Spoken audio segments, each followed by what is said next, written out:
ఇది ఇడ్లీలోకి వేసుకునే పొడి తాలూకు ఇంగ్రీడియంట్స్ అండి. మినపప్పు, శనగపప్పు, జీలకర్ర, నువ్వుల పప్పును అండ్ మిరపకాయలు.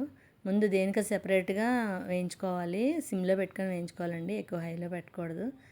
అలా మిరపకాయలు కూడా 8-10 తీసుకుంటే సరిపోతుంది, ఎక్కువ కారం అయితే బాగుండదు. అలా వేయించుకున్నాక దోరగాను అప్పుడు ఇవన్నీ కలిపి సాల్ట్ కూడా వేస్తానండి, ఎందుకంటే కొంచెం నిలవ ఉంటుందని, సాల్ట్లో తడి ఉంటే పోతుందని. ఇవి ఇలా చూపిస్తున్నాను కదా ఇంగ్రీడియంట్స్, ఇవి మిక్సీ చేసుకోవాలి.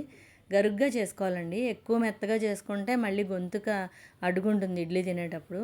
ఇడ్లీలో నెయ్యి వేసుకొని పొడి వేసుకొని తింటే చాలా బాగుంటుంది. ఎమర్జెన్సీకి బాగా ఉపయోగపడుతుంది ఈ పొడి.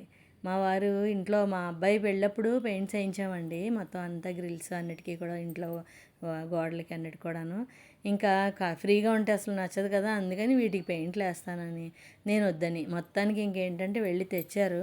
తెచ్చి ఇగో బయట ఇవన్నీ రంగు వెలిసిపోయి వర్షాలకి, అంటే బోల్డ్ కష్టం, ఎండగా ఉంటుంది కదా, అయినా సరే ఆయనకి ఇలాగా తన ఇల్లు కోసం అందంగా చేసుకోవడం అంటే బాగా ఇష్టం అనమాట. ఇంట్లో పెయింట్స్ అన్ని పాడవలేదండి, 4 ఏళ్ళైనా బాగానే ఉన్నాయి.